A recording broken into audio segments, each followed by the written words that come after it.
know I gotta hear my music, right? We got a champion today. This is Tiffany Parr coming to you today with the Phoenix Fitness Fanatics Author Spotlight. We have an amazing woman today. I'm gonna bring her in just a minute. I just wanna we're gonna groove to carry onto it just for a moment. That's the way Own It Publishing comes in, and that's the way we're gonna come in here at Phoenix Fitness Fanatics Magazine. I'm going to bring in Francine, and she's going to go ahead and put you with me. Come on in, Francine.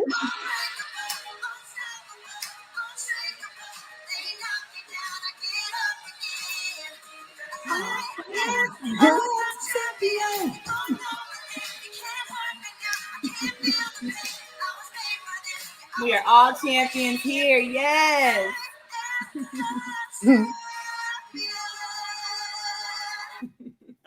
All right. Thank you so much for just humoring me. So again, this is Phoenix Fitness Fanatics Magazine. Tiffany Parr coming to you today with our author spotlight, Francine Houston. Thank you so much for joining me today, Francine. I am so happy to have you here. Oh, thanks for having me. Yes. So Francine was actually in our December magazine. She was featured in the Authors Network. This woman here is such a champion. I cannot wait for her to share her story. And we're going to talk a little bit about her books as well. So Francine, tell me just a little bit about you. You've gone through a journey, honey. Yes. I'm a lupus survivor. I got diagnosed at 18 years old. And I don't know, I had to learn how to, I had to do some lifestyle changes with that. So I'm 41 now, turning 42 in March, but I'm 41 now. And those, 23, 24 years of dealing with this, I had to go through a lot of changes. I had to learn different ways to eat. I actually had to start, exercising and staying fit and stuff. So, but I'm also, besides being a lupus survivor, I have a bachelor's in communication. I have associates in fashion. So, I do, graphics and I make clothes and stuff like that. So I try to, despite of me dealing with lupus, I tried to do something creative, get my mind off of it and stuff. Awesome. Yeah, no, I was reading on your website about being, a designer. I said, okay, this woman's an award-winning author. She's a designer. Let's talk about the design work. Like, what inspired you to design? I mean, it takes a lot of creativity there. I don't have that type of creativity. So. I know when I was in graphic school. But I started learning how to knit in graphic school. And then I got an internship. I got an internship as a graphic designer at a fashion company. Huh. So that's when all this stuff started. So they was like, well, first thing, just because you our graphic designer, we want you to design the flats for our next collection. I was like, what? I said, so it started sparking up. I started wanting to do fashion, even though I was doing our graphics. I started wanting to do fashion. And after that, I went back to school for fashion. So that's when I started learning how to make stuff. And it just kind of took off from there. But I was just trying to get an internship so I can graduate. I really was like, I was like, let me just do your graphics. You need an ad done. You need business cards. That's all I was doing. But then they just kept on showing clothes. What you think, Francine? And it was urban wear. They was like, don't you think these pants look this way? Or should we do this with the urban? And I was like, I'm supposed to just be doing your graphics. And I was like, well, no, we kind of need you for the other one, the fashion and intern left. I'm like, okay. So I was dipping and dabbing in both. So that's where, I guess, I started walking into it now. I'm like, okay, I know what this is. I know what kind of jean this is. And, they had you touching all the fabrics and stuff. But when I went back to fashion school, I understood what fabric was what and what you can and can't do. So that's where it's kind of amazing, though, how, you get kind of thrown into that passion sometimes and you just got to run with it, right? Yeah, because I'm like, you want me to do what? I said, okay. And then I was like, I really like this. So it's like one day, we want you to do this ad. The next thing you know, they still want me to design their Like I did the men's clothes and the women's clothes for Oh, him. wow. Oh, that's Yeah, interesting. I was just doing designer. I wasn't making the clothes. They had a tailor there, but I was always trying to figure out what he was making. I said one day I want to learn how to sew the clothes too. So yeah. That might be next for Francine. She may have a whole design company, right? I sew now. Okay. Yeah. Wow. See, so I know it's weird. I was like I said, I was on this path and then I kind of got on this other path. So. Well, no, but now you're walking in that purpose now, and sometimes we are taken from, what we think is our path and brought into other places. So that's really awesome that you found that.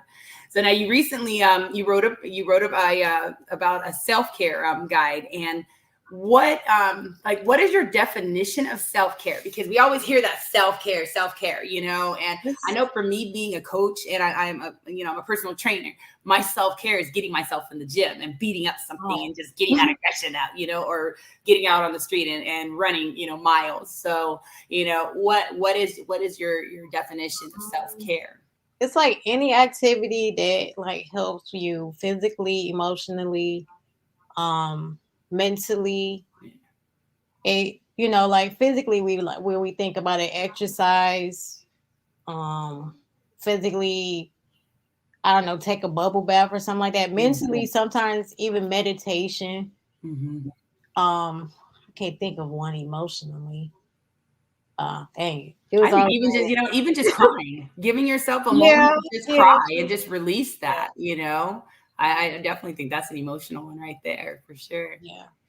But I mean, self-care is definitely, sometimes you hear that it's selfish, and I think we as women, we hear that often because we are thrown in so many different, areas. You're over here as a mom, you're over here working, you're over here taking care of, you're finding, taking care of mom and dad, or you're doing, there's so many things that we're having to manage in life, so I think we tend to forget about that self-care. We don't talk about it.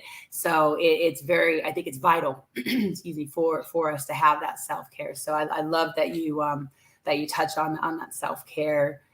I was reading your story, and as you mentioned, having lupus at such a young age, just being that survivor.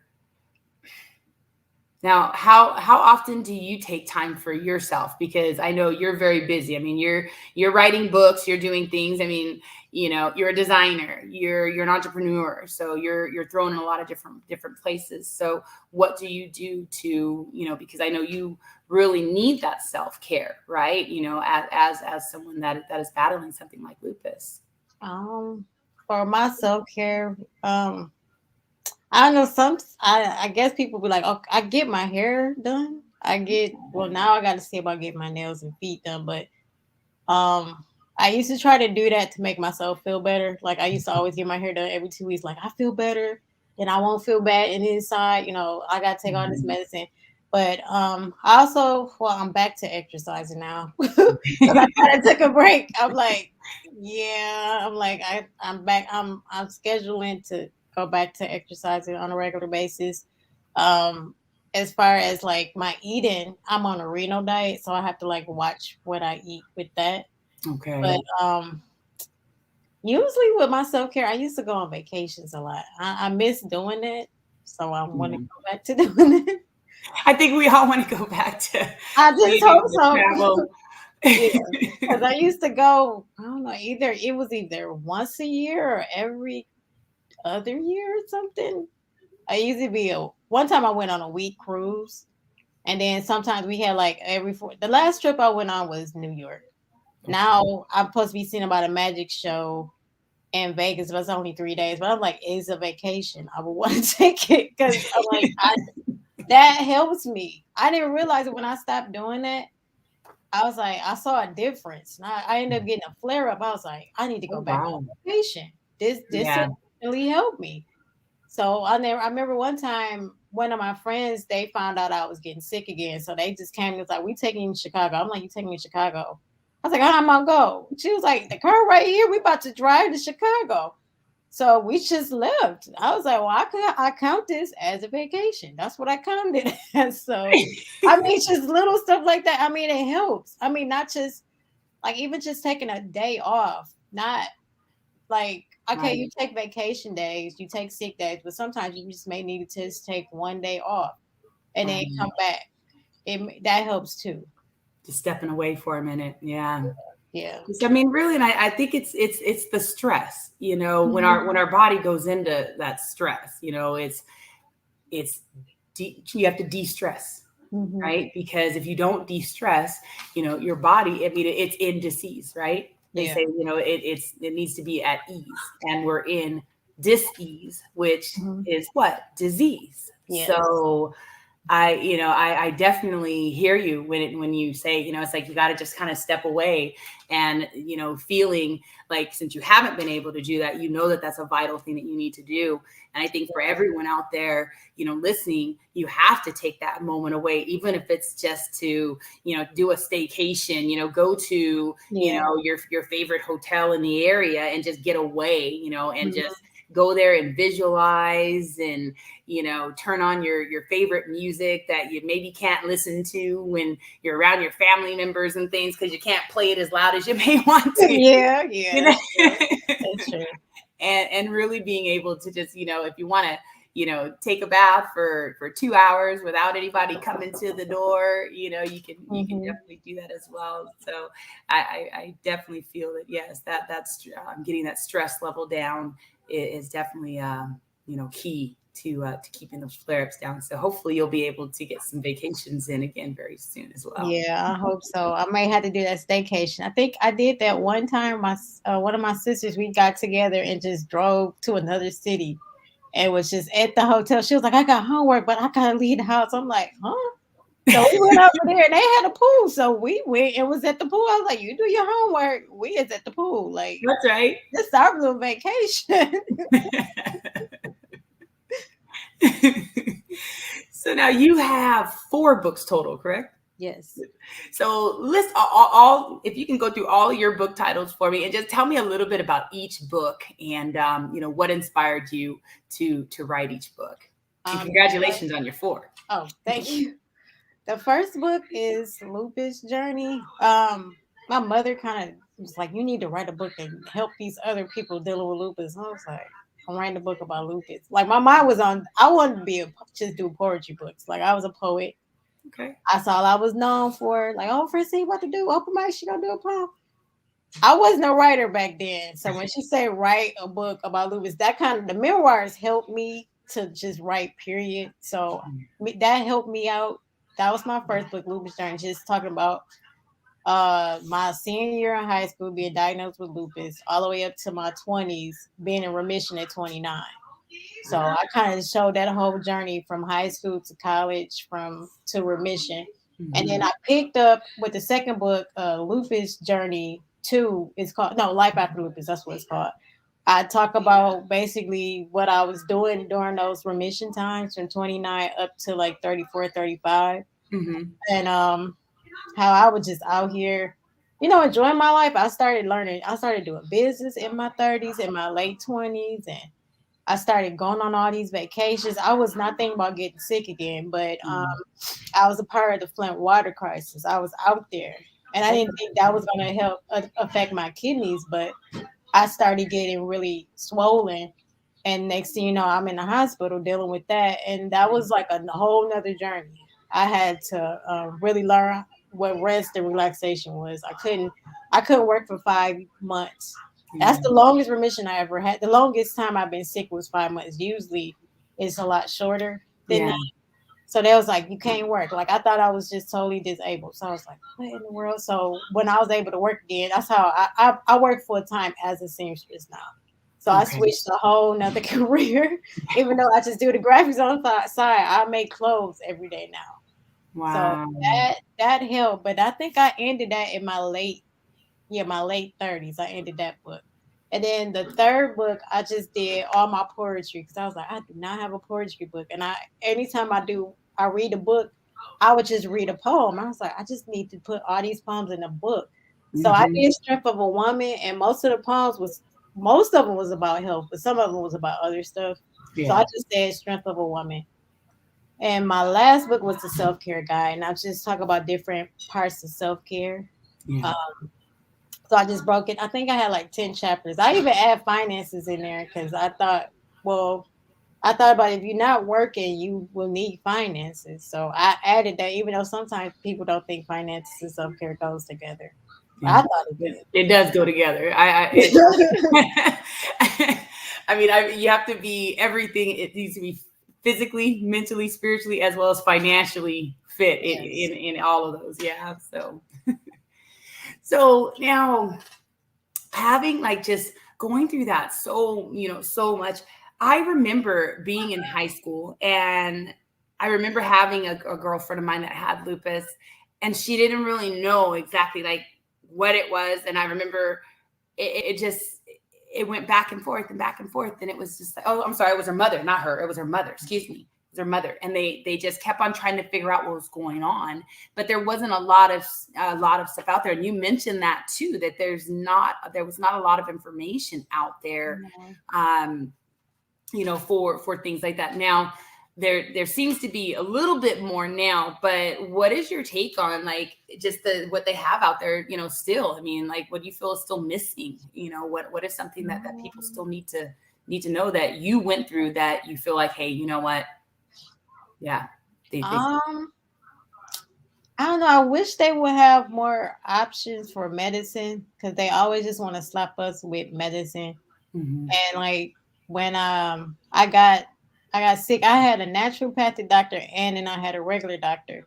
But I started taking away certain things from my diet and I started getting better. But I'm not saying that was like a cure all because I think the second time I got sick it was because I really wasn't taking care of myself. I was working a Mhm. whole lot.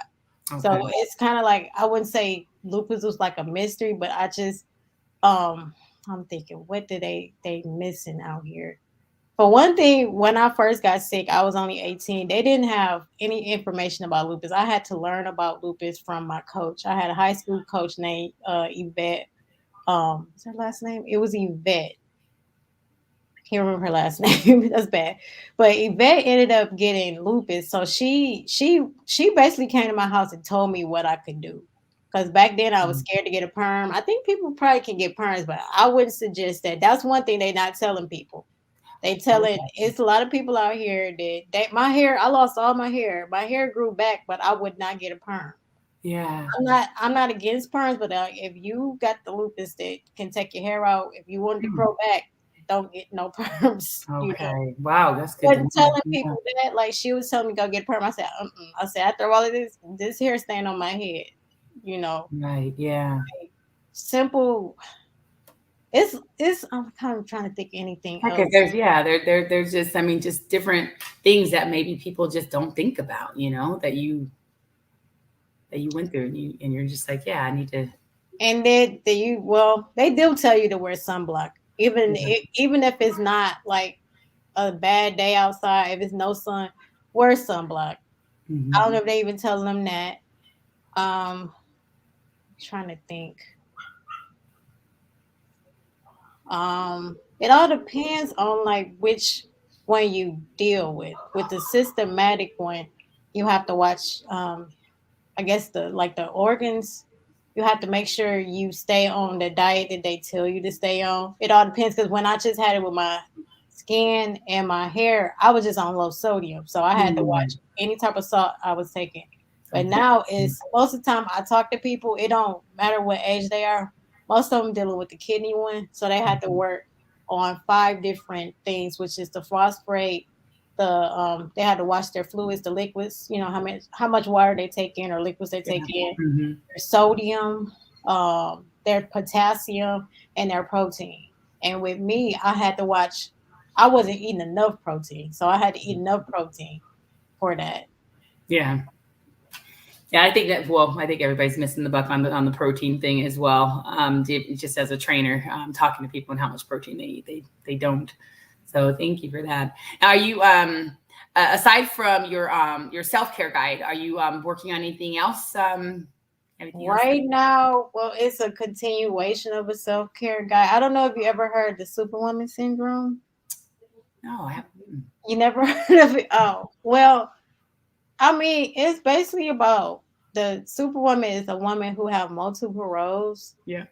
and she's trying to do everything and she's not asking for help. And when I was looking up the Superwoman, it didn't they described her. I mean, she could be described as a married woman or an unmarried woman. They put her in different category, different situations, and how she can just become totally exhausted.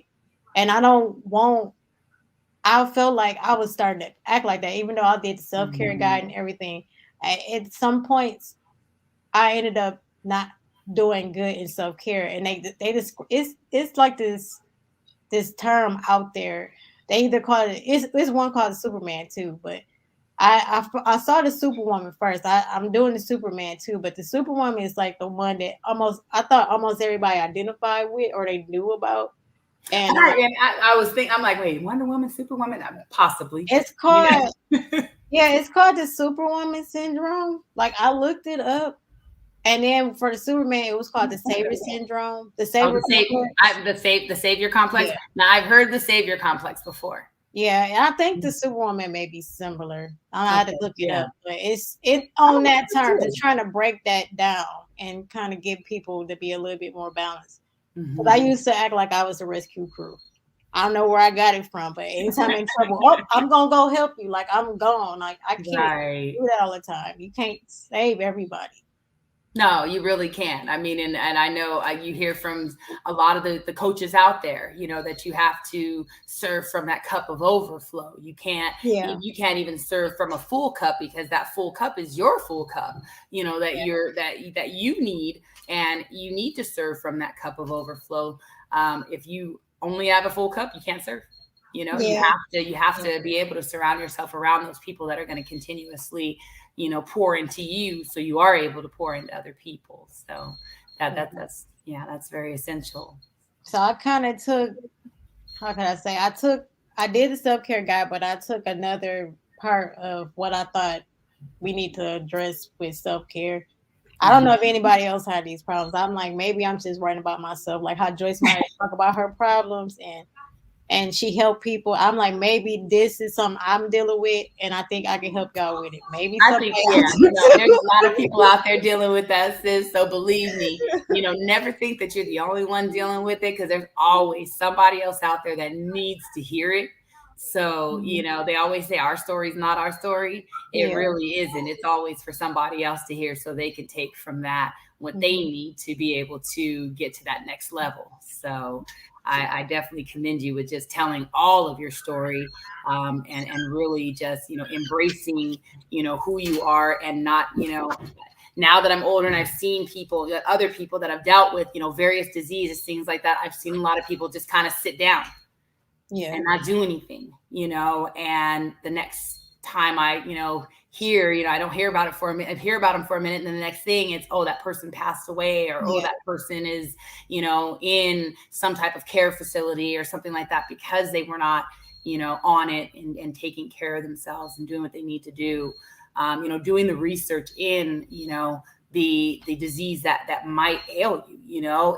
It's really just staying connected with, being able to do what you need to do to find that balance. Yeah. And again, I think we have to bring it back to the stress, keep that stress level down for sure. And surround yourself with those people that can, uplift you and definitely help. So yeah, like because you're out there just helping people out. So let me see here. Goodness, I'm trying to think. We are almost to the end, and I'm like, what is there anything else that you would like to share with our audience? Before we close, we've got about another 5 minutes or so. So yeah, I would love to hear anything else that you want to share. Maybe any design things that are maybe coming up with you. You said you got the new book. So what else is coming up for Francine? Um, I'm seeing about a fashion show. It's supposed to be in February, and then it's other designer. She's called the House of Monet. She's having a fashion show in April, so I'm trying to see about that. And then also in April, we doing this thing called the Night of Elegance out in Flint. Well, it's in Grad Blank. We get dressed and we sell our books. I'm trying to get this next book out by then, but if not, I mean, I still got 4 books, so Right. yeah, I still got something to give them.